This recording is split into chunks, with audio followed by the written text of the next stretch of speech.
Na noite de terça-feira em São Paulo, o juiz Sérgio Moro foi o principal homenageado do Prêmio Brasileiros do Ano, que é promovido pela revista Isto É. Durante o discurso no evento, ele foi bem direto ao defender o fim do foro privilegiado e pediu apoio do presidente Michel Temer pela manutenção da prisão em segunda instância.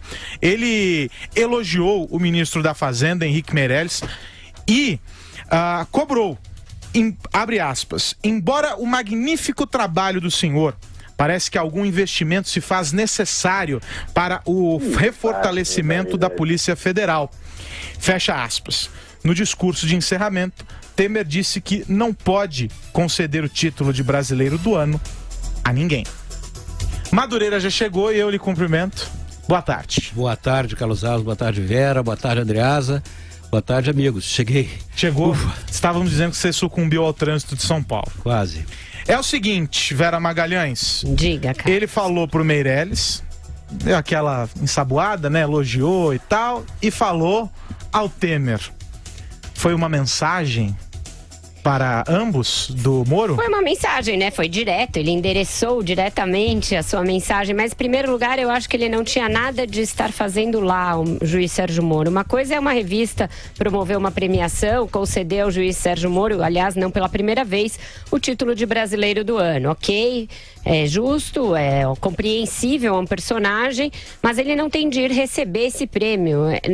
Não cabe a ele se autocongratular por receber o prêmio de brasileiro do ano. Ele tem de fazer o seu trabalho, o qual ele faz bastante bem, de uma maneira bastante técnica, mas ao comparecer a esse tipo de premiação e a fazer aquele que, a meu ver, foi o seu discurso mais político até aqui, desde o início da Operação Lava Jato, eu acho que ele se expõe demais, expõe a operação, expõe o seu trabalho e dá argumentos para aqueles que querem apontar uma atuação política da sua parte. É claro que eu consigo entender isso num universo aí, numa estratégia da força-tarefa da Lava Jato de se contrapor a uma ousadia maior dos políticos nos últimos meses, a uma tentativa de reação da classe política e de outras forças aí do establishment à Lava Jato. Mas eles fazem isso porque eles viram o exemplo da Mãos Limpas na Itália, quando houve essa rearticulação dos partidos, das forças políticas, do establishment, e a Mãos Limpas acabou indo a pique. Mas eu acho que não é dessa maneira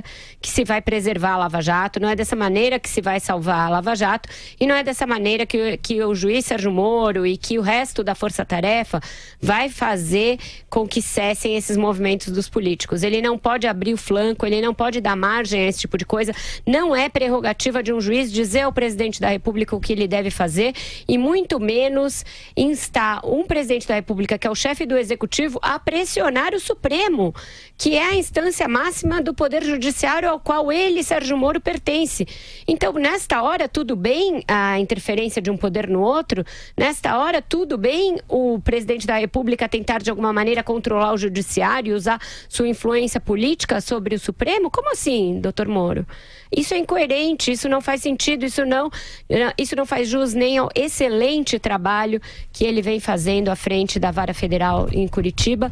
Me surpreendeu esse discurso, eu achei que ele não deveria ter feito, eu achei que ele não deveria estar no mesmo palco que aquelas pessoas, muitas delas investigadas, e muito menos se dirigir a muitas delas também investigadas para pedir algo. Achei super exótico, achei totalmente inapropriado.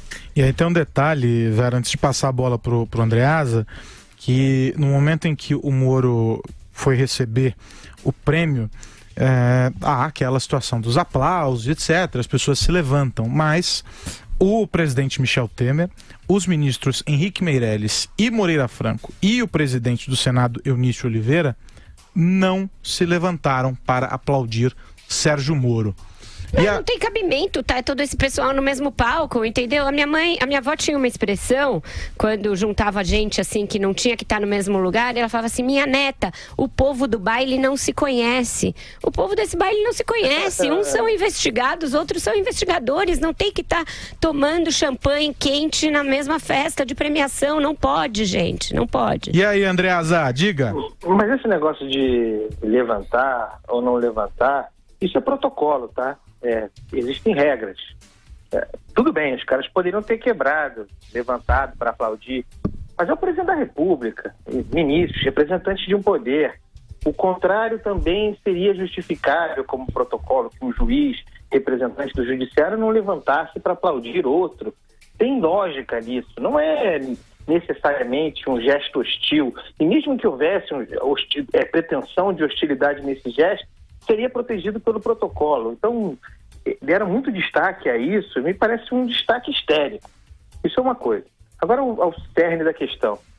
Todo mundo sabe que o presidente da República no Brasil tem um grande poder de influência e que os grandes agentes dos poderes republicanos fazem pressão diariamente sobre outros e, se tiverem meios, vão mesmo interferir. Nós sabemos que é assim e é feio que seja assim. E é muito feio, portanto, que sabendo disso e sabendo que é feio, que isso é feio, que um juiz como Sérgio Moro, mas poderia ser qualquer um, se valha disso, porque foi exatamente isso que ele fez. Do conhecimento do jeitinho brasileiro, das traficâncias, para pedir em público, sem nenhuma vergonha, de modo indecoroso. Perdemos o sinal do Andreasa, mas aí só para dizer, pegando o fio disso para ouvir o Madu, que não é inédito que o Moro faz isso, é que dessa vez o recado foi dado com as pessoas lá na frente dele, né, Madu? Mas é um pleito frequente dele esse, em toda palestra, em todo evento do qual ele participa, né? Eu acho que a Vera falou muito bem quando ela disse que o juiz não devia estar lá. Ele deveria ter mandado um representante, uma declaração simples, um agradecimento. Mas, por outro lado, eu entendo o gesto e o discurso do Sérgio Moro. Foi um ato político, um ato evidente político, foi um ato de risco, né? Foi claramente uma reação, né, uma reação a essa ofensiva de uma parte grande da classe política contra as investigações, contra a Operação Lava Jato, contra a prisão em segunda instância, enfim. Foi dentro desse escopo aí que ele fez esse movimento que eu acho realmente de alto risco, porque ele realmente alguém pode colocar, não é o meu caso, hein, mas alguém pode colocar em dúvida a isenção do julgamento do juiz Sérgio Moro. Mas, por outro lado, eu procurando entender a posição do magistrado, eu vejo que ele interpretou um sentimento da sociedade brasileira face a essa ofensiva das últimas semanas, né, das forças do atraso, das forças do obscurantismo, das forças do Brasil, do ancião regime, né, do Brasil antigo, né, do establishment, como diz o Andreasa. Essa ofensiva forte, ele achou por bem ir lá e fazer uma contraofensiva, uma declaração bastante forte, né, um statement, que eu acho que ele não falou em nome dele, eu acho que ele falou em nome de uma parcela importante, se não majoritária, da sociedade brasileira. E assim deveria ter sido entendido, né? Porque realmente no Brasil, isso não é um privilégio do Brasil republicano, né? O poder executivo, assim como o poder imperial, ele tem uma certa, digamos assim, e não deveria ter, proeminência sobre os outros poderes, e é objeto, né? Toda hora sofre pressão. Eu acho que ali ele fez, evidentemente, uma pressão para cima do Poder Judiciário, né, do Poder Judiciário, do Executivo, perdão, né, do presidente da República que estava lá e que dentro de uma democracia, tem tanto poder, o Executivo, quanto o Judiciário e o Legislativo. Só que, realmente, ele é um juiz de primeira instância, estava sendo homenageado, enfim. O que eu quero chegar é que eu interpretei o fato do presidente da República e seus ministros não terem levantado, nem o presidente do Senado levantado para aplaudir, pelo menos protocolarmente, foi muito mais eloquente do que se eles tivessem levantado e aplaudido de uma maneira, digamos assim, tímida e discreta. Foi um gesto de grande eloquência por parte deles. Eu acho que isso foi muito marcado, né? Se é que não foi um ato falho, né? Do sentido psicanalítico do termo. Agora, disso tudo, a gente vê o seguinte: por que acontece tudo?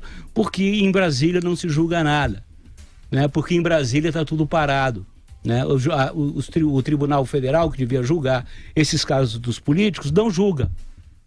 Então, a gente vê esse tipo de confronto que realmente não é a melhor coisa de se assistir para a tranquilidade da população. Aros, você pergunta, não é a primeira vez que o Moro falou isso, agora ele só endereçou as pessoas que estavam lá, é um pouco diferente.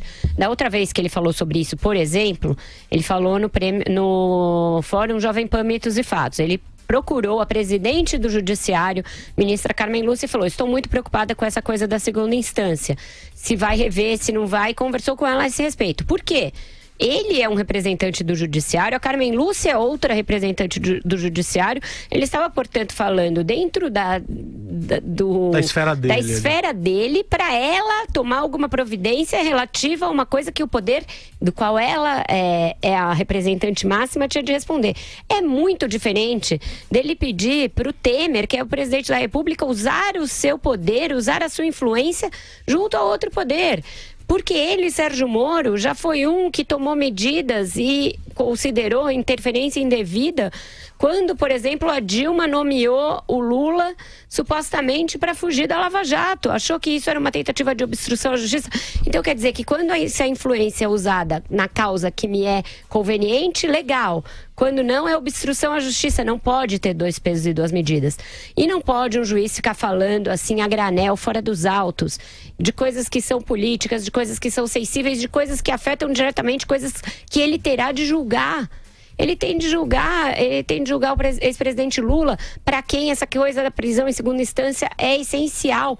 Se ele faz campanha em microfone sobre isso, ele está dando, sim, margem à defesa do Lula para dizer que ele está fazendo uma campanha. Porque quem é um dos principais potenciais prejudicados com a decisão em que se pode prender alguém a partir da condenação em segunda instância é o Lula. O Lula está na esfera dele, o Lula está lá na vara dele, ele não pode falar. Ele tem que se julgar impedido de falar isso nesse tipo de evento, desta maneira que ele falou.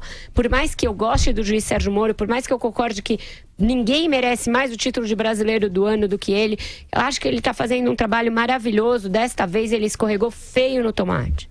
Ô Andreasa, juiz falando a granel é o sinal de que o Brasil é uma verdadeira feira? É uma verdadeira feira. Talvez esse seja o menor sintoma.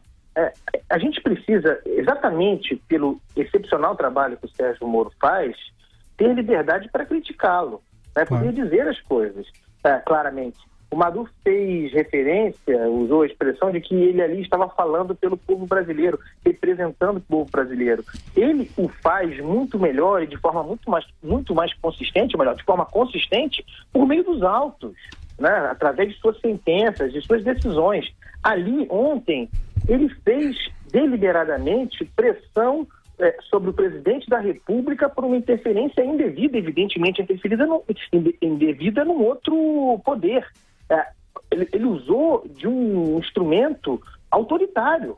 O Sérgio Moro ontem, se existe uma palavra para definir o discurso dele, sempre muito cândido, pedindo licença para falar uma barbaridade como essa, foi uma fala autoritária.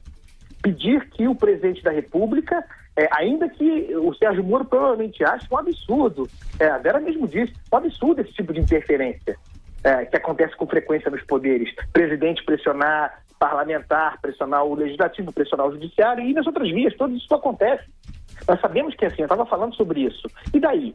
Porque sabemos, vai um juiz representativo eleito homem do ano se valer disso para fazer pressão, para fazer política. Um discurso não só político, como autoritário. Outra coisa, sobre o lance do foro privilegiado, né? do fim do foro por prerrogativa de função. Tudo bem, isso vai acabar, ou seja no Supremo, seja no Congresso. A proposta do Congresso, inclusive, ainda é mais agressiva. Não importa, vai acabar. O foro, como nós conhecemos hoje, acabará. Vai tudo para a primeira instância. O Sérgio Moro sabe, minha gente, nós sabemos que a primeira instância que ele comanda, a 13ª Vara de Curitiba, não é representativa da justiça em primeira instância. O Sérgio Moro, a vara dele, cuida exclusivamente da Lava Jato. Por isso é tão célere, para além da sua capacidade, por isso ele é célere. Ele não tem um manancial imenso, uma diversidade de pautas, um volume incrível de coisas a tratar, como há no Supremo, como há em outras varas. Então a gente tem que tomar cuidado com essa demonização dos tribunais superiores, pensando que as coisas vão melhorar na primeira instância. Nem toda primeira instância é como o Sérgio Moro ou o Marcelo Bretas. Digo mais, na maioria dos casos não é. Há essas varas nos rincões profundos do Brasil, lá onde a capacidade de influência política de lideranças locais é muito maior do que qualquer uma jamais feita no Supremo. É lá que as coisas andam menos, nos rincões do Brasil, onde também tem Justiça Federal. Tem que tomar cuidado com essa paixão pela primeira instância. Não é assim, o mundo real não é esse.